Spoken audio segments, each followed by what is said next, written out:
When the sky changed color, most people thought it was just another strange weather pattern. The clouds rolled into shapes no one had ever seen before, glowing with a silver hue that shimmered even in the daylight. Children pointed at the sky, laughing as if they were watching fireworks, while adults pulled out their phones to capture the sight. No one realized, in those first few moments, that something unimaginable was about to begin. It didn't take long for the truth to reveal itself. A shadow spread across the horizon, too large to be a cloud and too smooth to be natural. It was not a storm. It was a ship. A vessel so massive it blocked out the sun in parts of the world. The news channels exploded with breaking alerts. Some claimed it was a government experiment. Others whispered about first contact. But as the minutes passed, fear began to replace curiosity. This was no peaceful visit. The world stopped. Cities froze. Cars halted in traffic. Millions stood still, staring upward as the alien fleet positioned itself above Earth. Their formation was deliberate, as if they had practiced this dance across countless conquered worlds. The silence of the moment was haunting. People waited for words, for a message, for something to explain why they had come. What arrived instead was laughter. Not human laughter. It came through the air, vibrating like a storm passing through the bones. It was the aliens' way of communicating, and it felt mocking, cruel.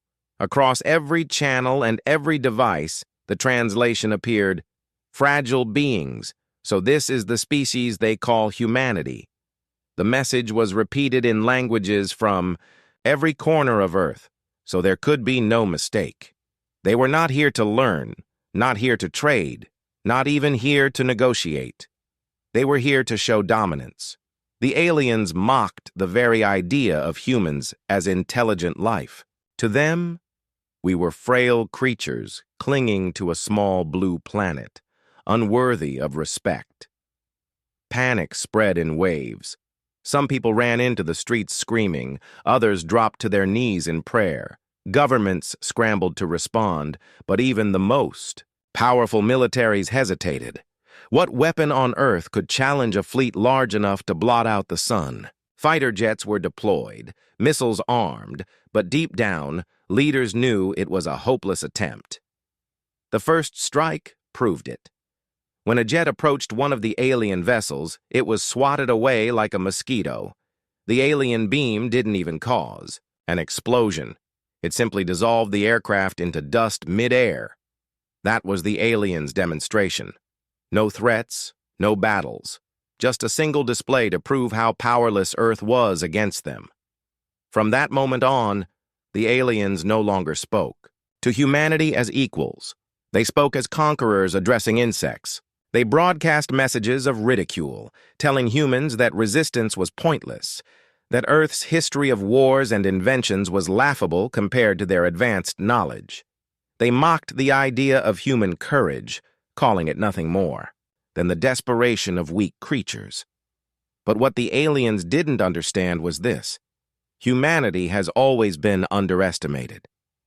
For centuries, humans had faced disasters, wars, and hardships that should have broken them, yet time and again, they stood back up. The aliens saw only weakness in our size and in our technology.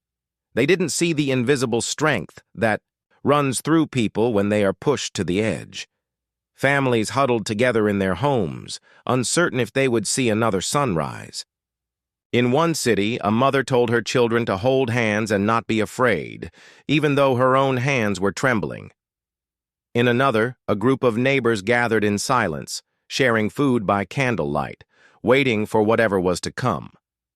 Across the world, humanity felt smaller than it ever had before, yet within that fear, there was also something else, something quietly building. The aliens began their so-called experiments. They hovered over cities, shining beams of light that pulled humans upward into their ships. These were not chosen for their strength or intelligence. The aliens selected randomly, as if picking at random fish from the sea. Their goal was not study but humiliation. They wanted the galaxy to see that humans were nothing special. The footage of the captives was broadcast back to Earth. The aliens laughed as humans struggled in cages of light, unable to break free. They mocked our efforts, saying, "These are your warriors? These are your protectors? This is the species you believed was destined to travel the stars?" Their tone was sharp, filled with arrogance. Governments tried to fight back in small ways, but every attempt was crushed before it began. Missiles fell uselessly against shields that shimmered like glass. Communication satellites were hacked and turned against us. Even the bravest soldiers, prepared to give their lives, could not land a single blow. And all the while, the aliens broadcast their taunts. Yet among all this despair, there were people watching quietly, not broken by fear, but fueled by it. For some, the mockery sparked anger deeper than the terror. They did not cry out. They did not run. They simply waited, studying, holding on to the belief that humans were not as weak as the invaders believed. It was in these moments of silence, while the world trembled under the shadow of the fleet, that the seed of resistance was planted. The aliens had power, but they lacked understanding. They could measure our strength in weapons, but not in will. They could see our fear, but not our determination. They could hear our cries, but not the quiet heartbeat of defiance that still pulsed beneath it all. The first day of the arrival ended with Earth in shock. The skies were filled with dark, unblinking ships. The ground was filled with people who no longer felt safe in their own world. Every screen showed images of mocking laughter, of human captives treated like toys. But even as the aliens tried to break humanity's spirit, a quiet truth was already forming. They had made a mistake. Because when you mock something long enough, you stop paying attention to its hidden strength. And humanity, as broken as it looked, still had one thing the aliens had never seen before: the will to fight back, even when victory seemed impossible. That will was waiting, buried inside ordinary people who seemed fragile at first glance. It was waiting in the hearts of mothers who would not let their children be taken, in the souls of fathers who had endured every hardship and still stood tall, and in the spirit of young men and women who had never known war but were ready to defend their home. The aliens believed they had already won. They believed their technology and power made them untouchable. They believed humanity would bow forever under the weight of fear. What they did not know was that among the billions of frightened faces staring at the sky, there was one person who would not remain silent. One person whose breaking point had already come. One person who would soon show them a power no alien fleet could ever measure. And with that, the stage was set. The arrival was not the end of humanity. It was only the beginning of a story the galaxy would never forget. When the ships lowered their beams and pulled people up into the sky, the whole world watched in silence. Families clung to one another, neighbors held hands, and prayers were whispered into the night. No one knew what happened to those taken.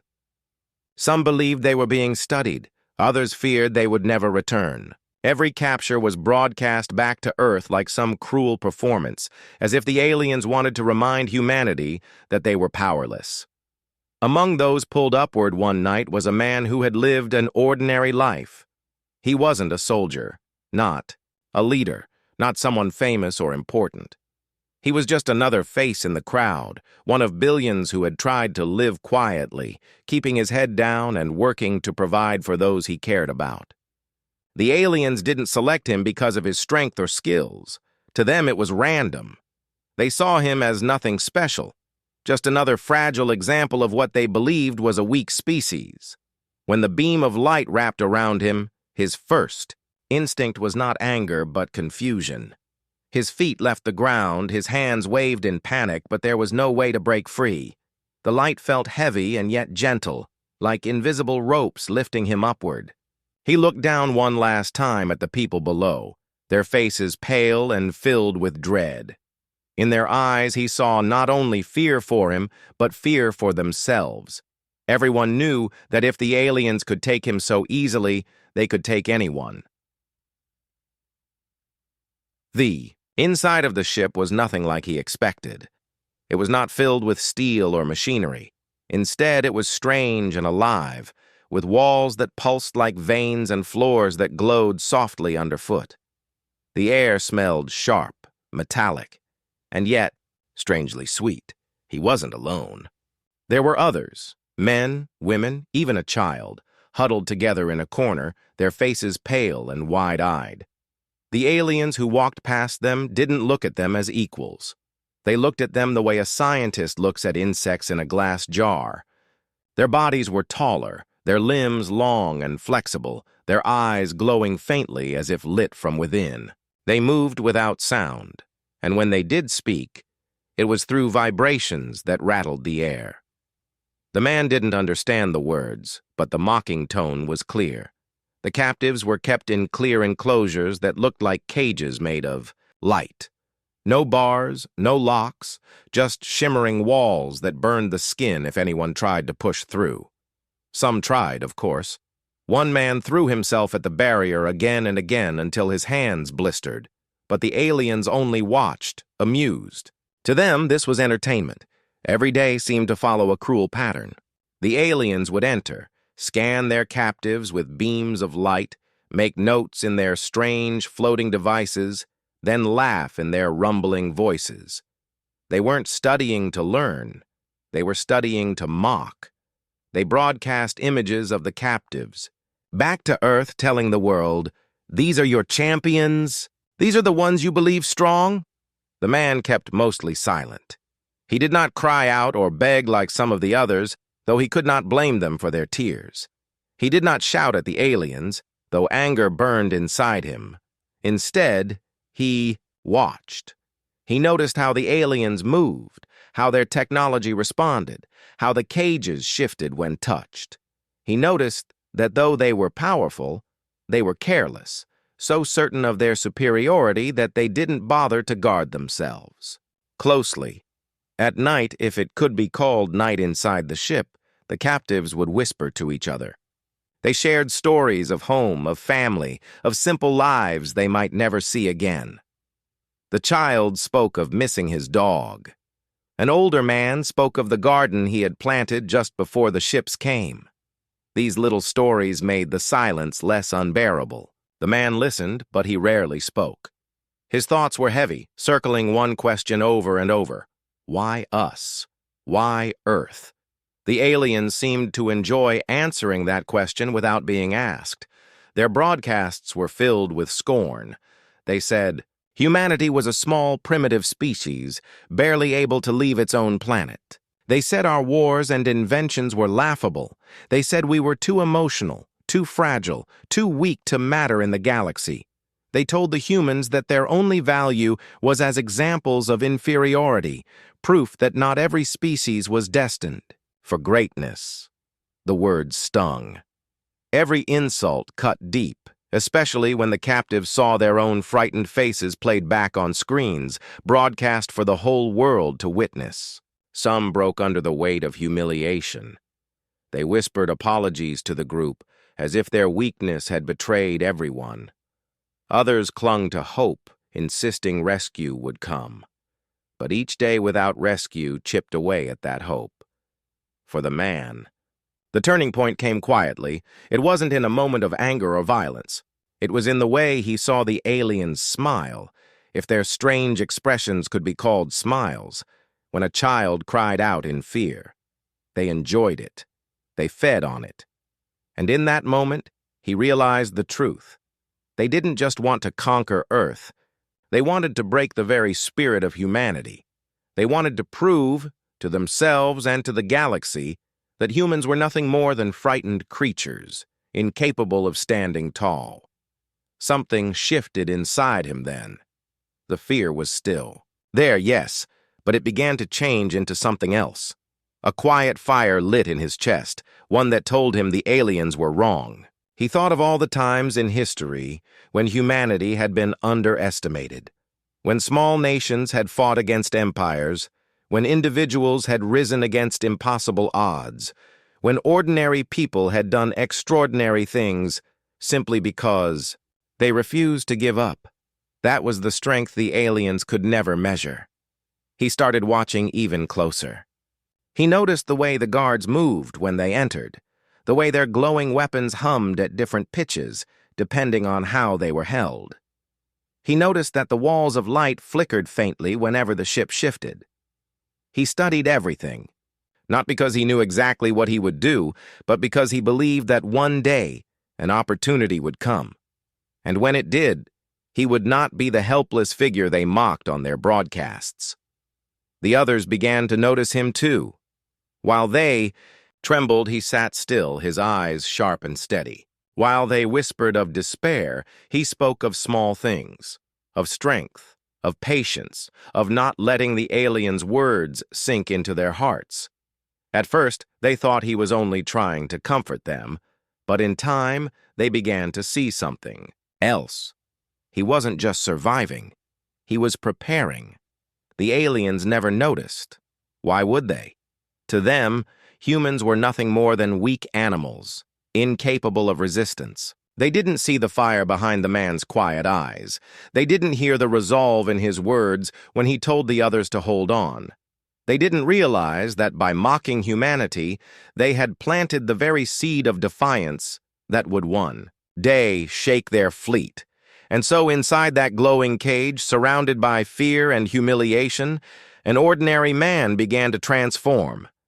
Not into something inhuman, not into a weapon or a monster, but into a symbol of what it meant to be human, when everything else was stripped away. He was not chosen, not trained, not expected to be anything more than a victim. Yet he knew, deep down, that he could not remain a captive forever. The aliens thought they had broken him. They thought they had broken all of them. But they were wrong.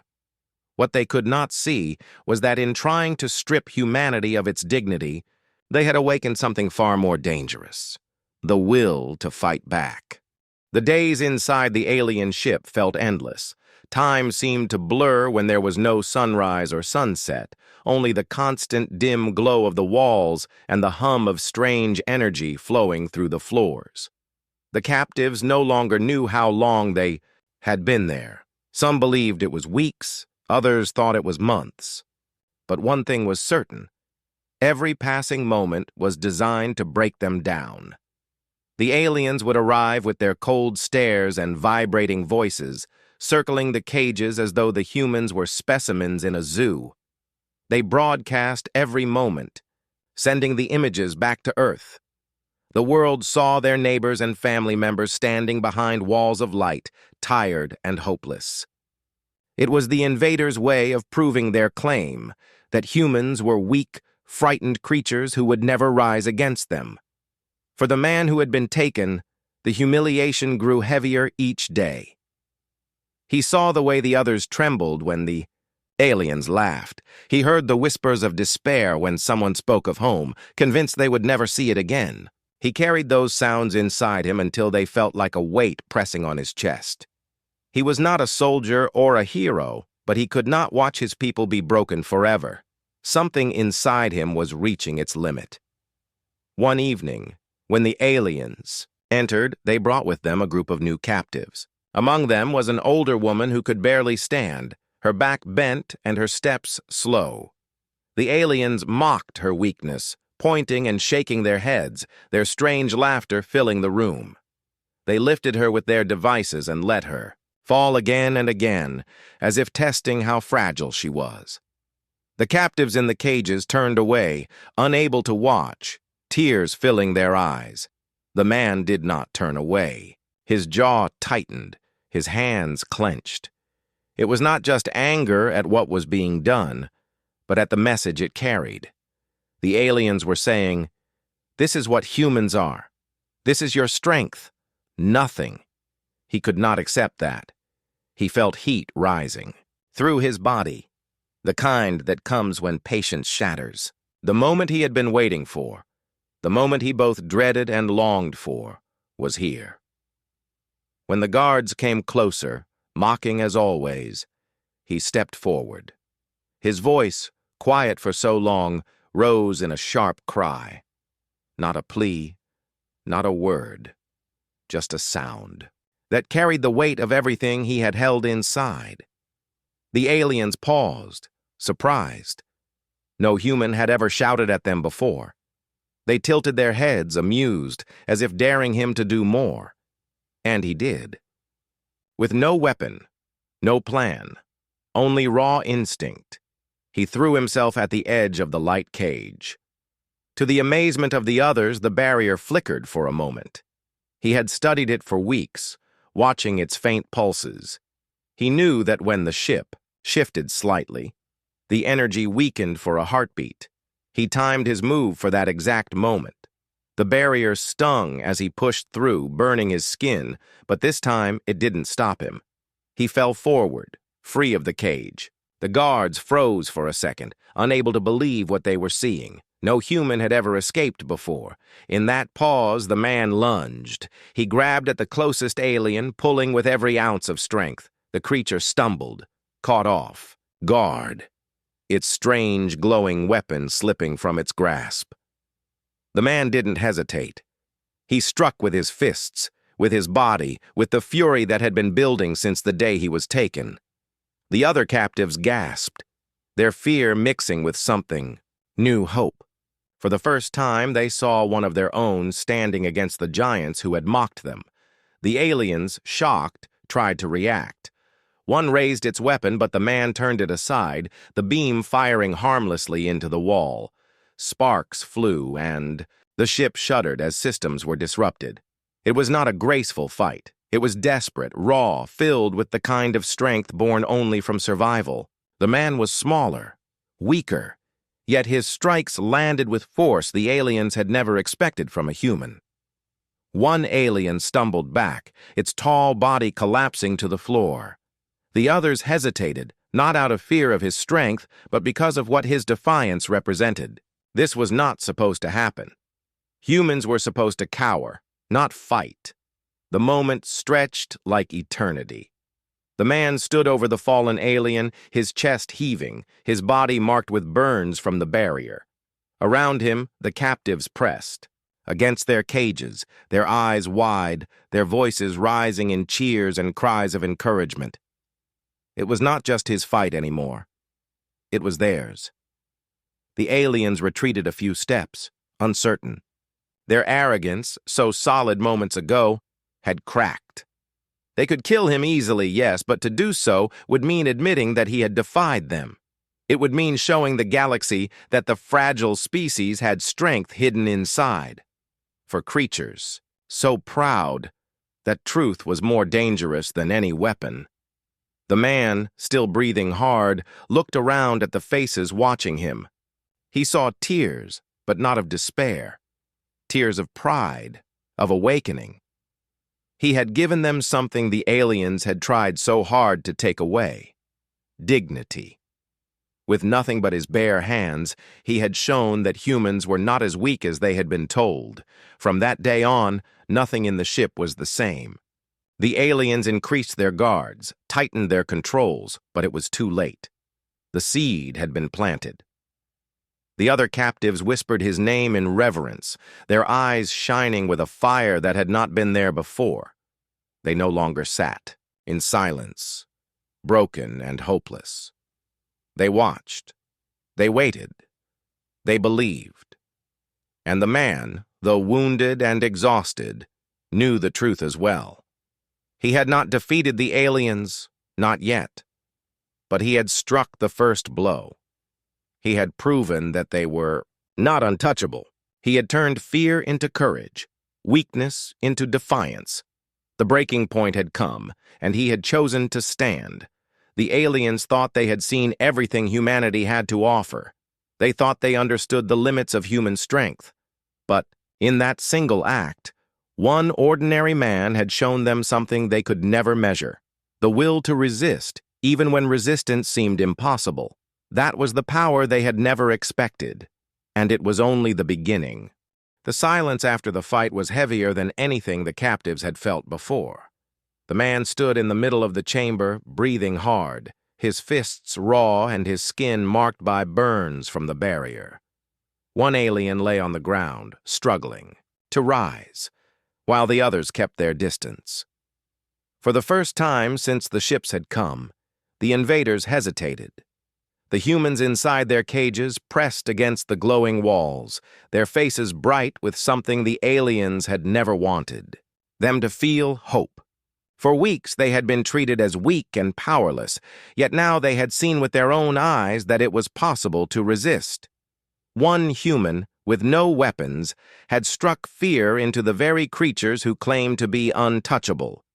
The aliens eventually dragged the fallen one away and restored order. They reinforced the barriers and added more guards to the chamber. They didn't speak of what had happened, but the captives knew. They could see it in the way the invaders moved, faster now, more careful, their arrogance cracked. The event had shaken them. Word spread quickly through the ship.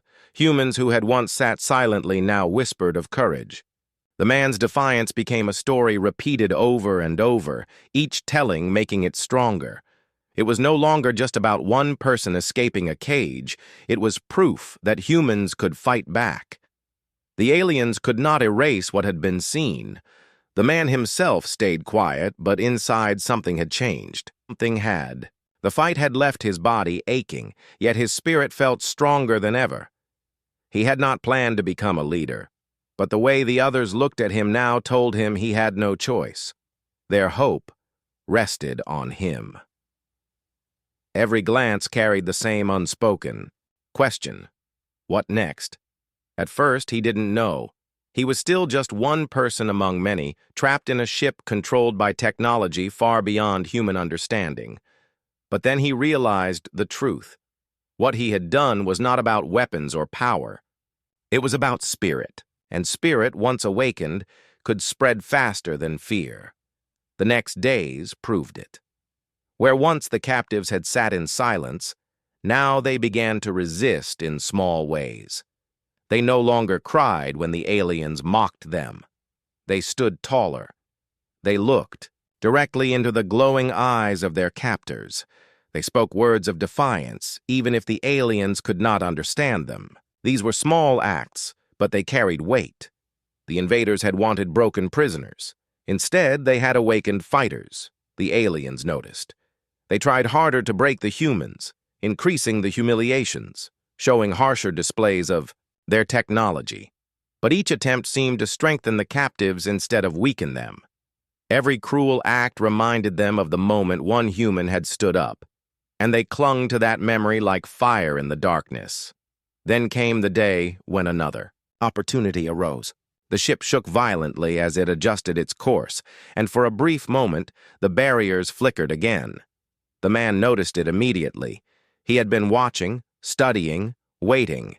This time, he was not alone. Several others moved with him, pressing against the barrier at the same time, testing its weakness. The aliens rushed to restore control, but the damage was done. The captives had learned that escape was not impossible. Even if they failed, they knew that the walls could be broken. That knowledge gave them strength the aliens could not take away. From that moment, the ship was never truly at peace. The humans resisted in every way they could. They refused to collapse into despair. They found ways to signal each other, to share what they observed, to plan small acts of defiance. It was nothing compared to the aliens' power, but it was enough to unsettle them. The turning tide was not just in the ship. Back on Earth, the broadcast continued, but now the images carried a different weight. People saw the defiance in the captives' eyes. They saw humans standing tall, no longer broken, and they began to believe again. Across cities and towns, whispers spread, "We are not powerless." The man became a symbol, though he had never asked for it. His fight was shown again and again, a moment replayed across the world. Children spoke of him in hushed tones. Adults clung to his story as proof that humanity still had a chance. The aliens had wanted to show weakness, but instead they had shown the exact opposite. They had shown the galaxy that humans could not be crushed so easily. Inside the ship, the man continued to watch and wait. He knew another chance would come, and when it did, they would have to be ready. He encouraged the others, speaking quietly in the long hours, reminding them of what they had already proven. "They think we are weak," he told them, "but we have already shown them strength. If one of us can fight, then all of us can." The others listened. Their eyes, once dull with despair, now shone with determination. Even the child who had once cried every night now stood tall, repeating the words of defiance he had heard. Each person became a piece of the resistance, no matter how small. The aliens could sense it, even if they didn't admit it. Their arrogance had been wounded, and fear was creeping in. Not fear of human strength in the physical sense, but fear of what humans represented. For all their advanced weapons, the aliens had no answer for spirit.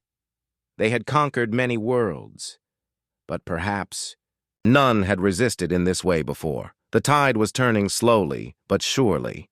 Humanity had been mocked, caged, and humiliated, yet they had not been destroyed. In fact, the cruelty had only awakened something deeper, and the man at the center of it all knew that the fight was far from over. He knew there would be pain ahead, and that not everyone would survive. But he also knew something the aliens had not yet realized.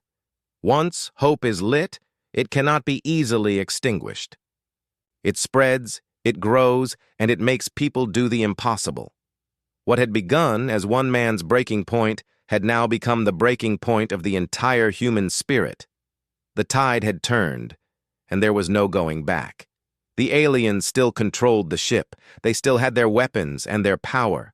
But for the first time since their arrival, they no longer controlled the hearts of their captives.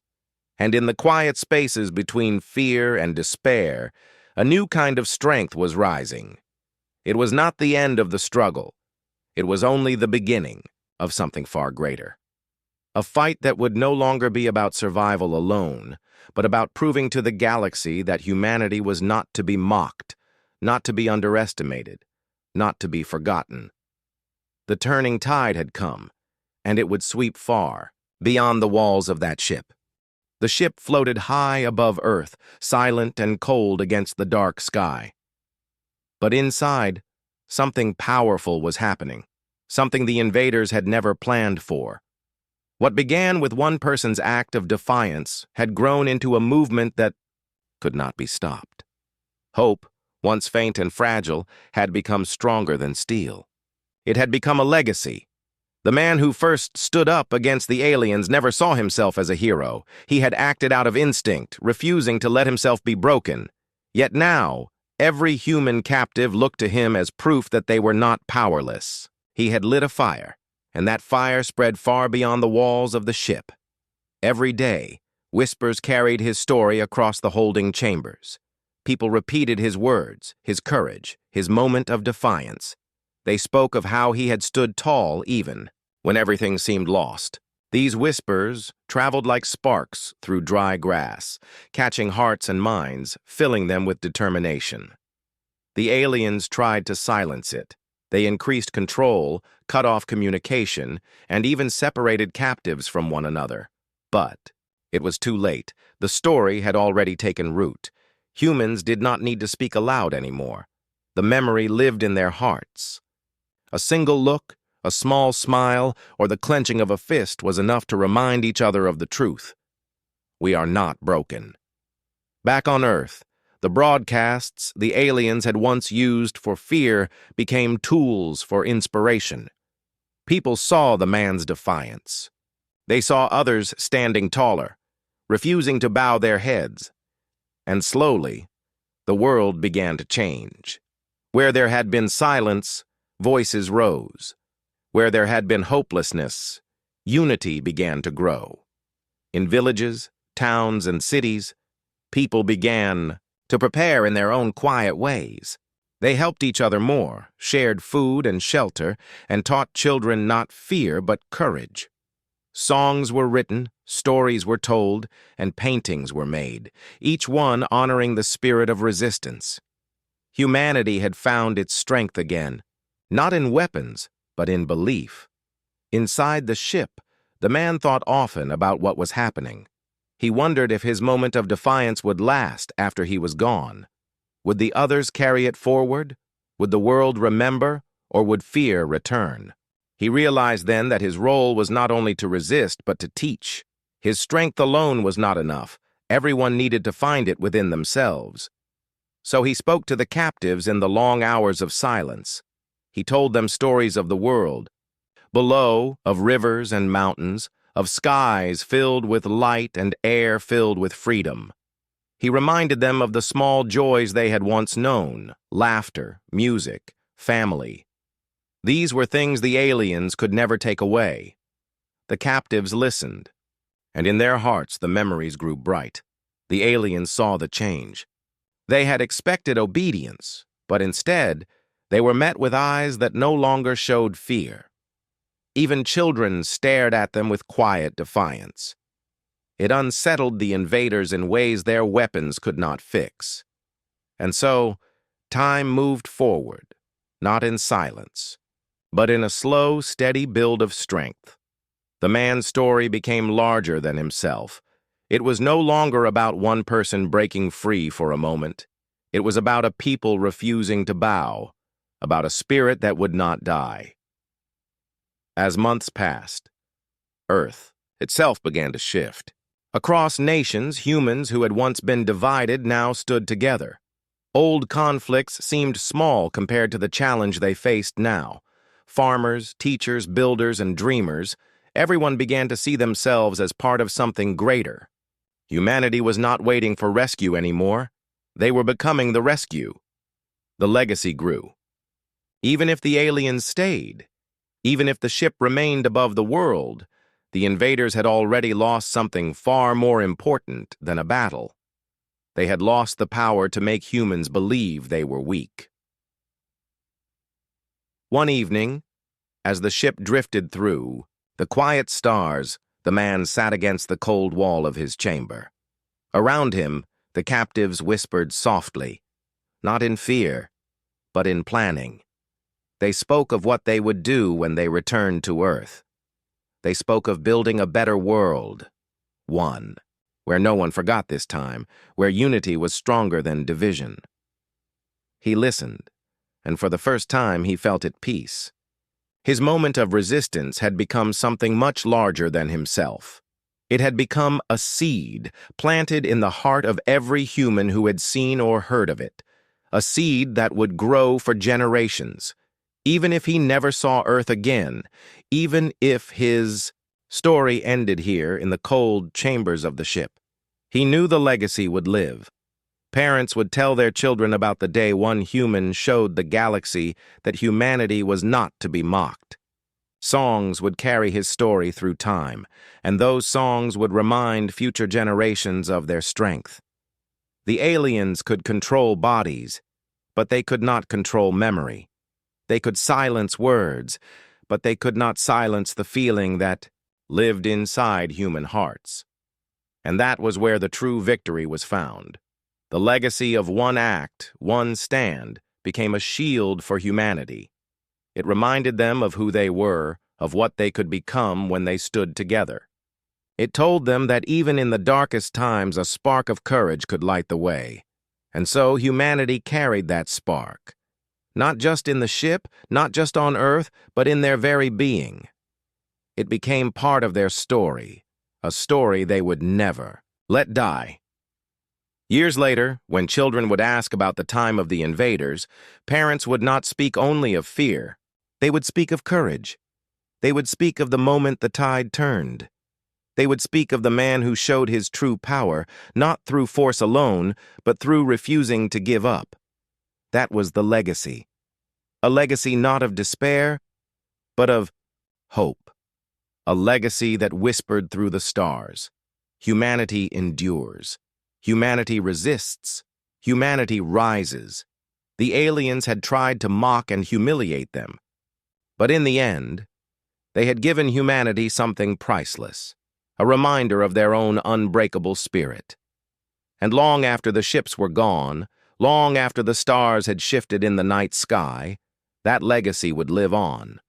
Not in fear, not in silence, but in the hearts of a people who had learned that no power in the universe could ever truly break them, because the greatest strength of humanity was not in weapons or technology. It was in the simple truth that even in the darkest hour, someone would stand. And from that stand, a legacy would rise that nothing could ever destroy.